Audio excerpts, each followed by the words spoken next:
This documentary analyzes the ESMA Megatrial, one of the most important judicial processes from crimes against humanity in Argentina.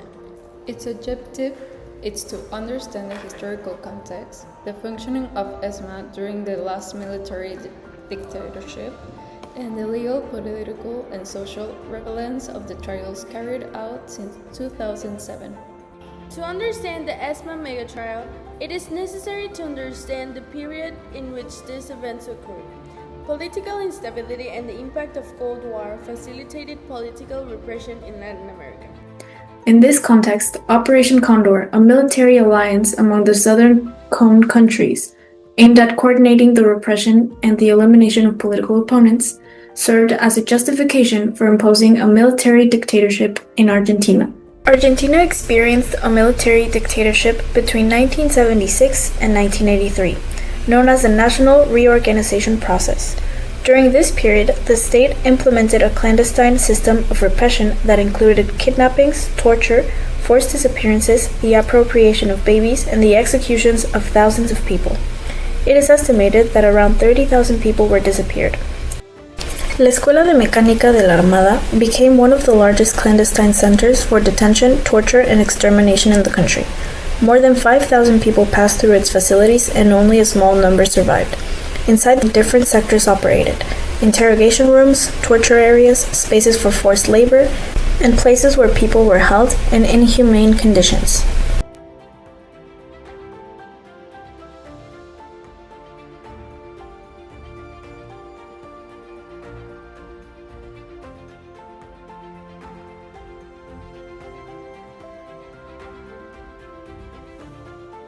Today, the ESMA, which became a UNESCO World Heritage Site, is recognized as a symbol of state repression and at the same time as an icon of memory and justice. The ESMA Megatrial is one of the most complex and significant trials in Argentina's judicial history. But what is a megatrial? A megatrial is a judicial process that groups hundreds of victims, dozens of defendants, and a vast amount of evidence and testimonies. The ESMA Megatrial addresses events that occurred over many years, including severe human rights violations inside the clandestine center in the ESMA. Over 800 witnesses testified, 6 trials were carried out, and over 60 convicts have been sentenced. The judicial process was divided into 3 main stages. The first one was ESMA 1, from 2007 to 2011. The first repressors were tried, including Alfredo Astiz and Jorge Tigre Acosta. It did not come to an end because a defendant passed away. The second phase was ESMA 2, from 2012 to 2017, one of the most extensive phases with 54 convictions for multiple crimes against humanity, 16 defendants, and 2 acquittals. The last phase is ESMA 3, in 2017. The results were consolidated and new defendants received extended sentences. Most of them obtained life sentences. There were 48 convictions of genocide and 6 acquittals. The crimes persecuted include illegal deprivation of liberty, torture, forced disappearance, homicide, baby theft, and death flights. A systematic method of extermination. A total of 68 people were persecuted. The ESMA Megatrial resulted in numerous life sentences and the formal recognition of more than 1,000 victims. The trial is considered a global reference in transitional justice and in the fight against impunity. Básicamente que la época de los militares fue una época bastante complicada, por así decirlo, para los argentinos. Nada más que hay como 2 caras de la moneda. Justamente mi familia no fue una familia afectada por los militares. No, hubo mucha gente que fue revolucionaria, como ellos le llamaban, que también tiraban bombas, que todo el tiempo que mataban gente, que hacían revoluciones, por así decirlo, pero también había mucha gente afectada, víctimas de esas personas que los militares, bueno, a su vez torturaban. Había una pregunta que era, bueno, acerca del lugar donde hay mucha energía, donde hay tipo todavía dicen que hay sangre en las paredes y todo eso, pues justamente por eso se llama la Casa de las Memorias.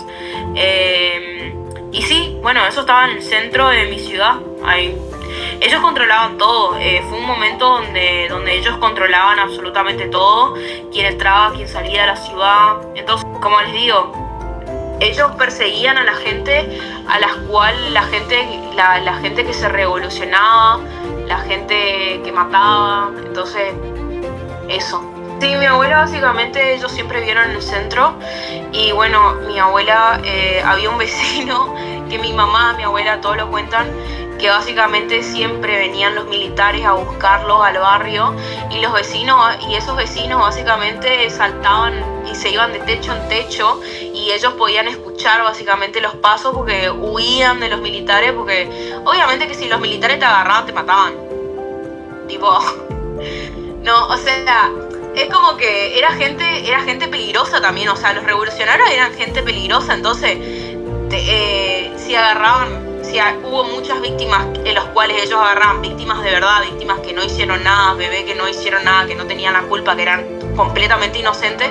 Imagínate a gente que realmente y hacía cosas, o sea, obviamente no iba a ser tan, no iba a ser, entonces, si agarraban esa gente, los liquidaban, los torturaban, los liquidaban, sí.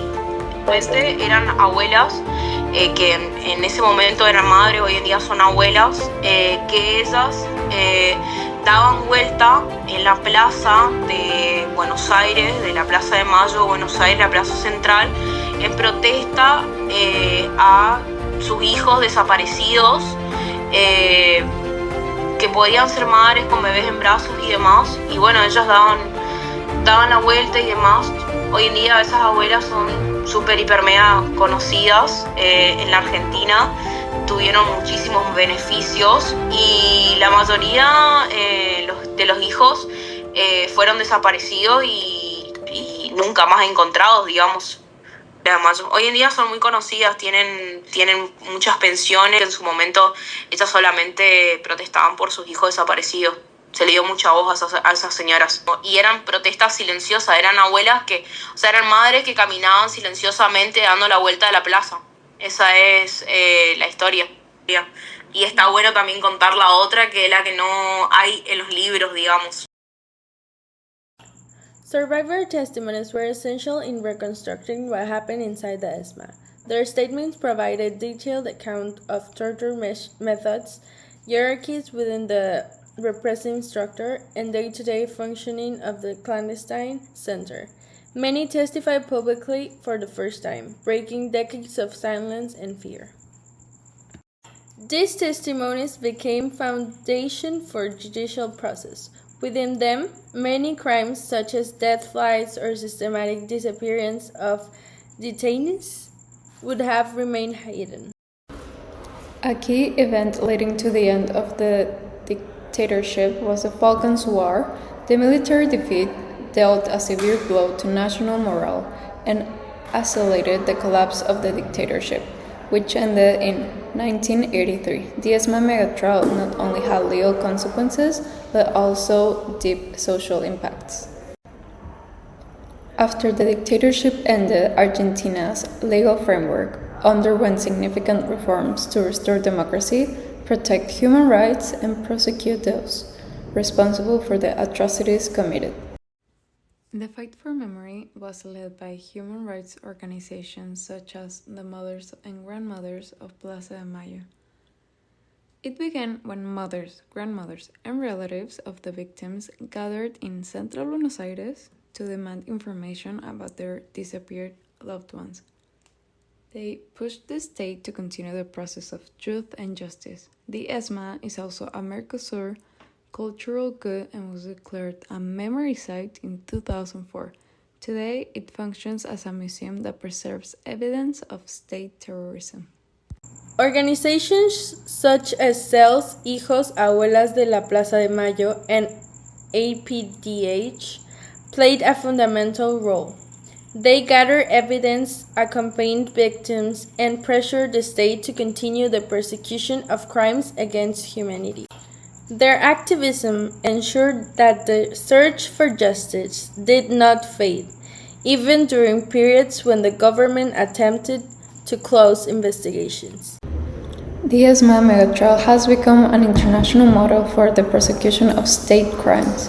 It represents a key precedent showing that crimes against humanity do not expire and must be investigated, tried, and condemned. Despite progress, challenges remain. Transmitting memory to younger generations, confronting, denying, and continuing efforts to identify victims and appropriated children. The ESMA Megatrial demonstrates that justice may take time, but it does not disappear. Its meaning goes beyond Argentina. It stands as an example of state accountability, historical memory, and democratic resilience in the face of grave human rights violations. Justice may take time, but it will always prevail.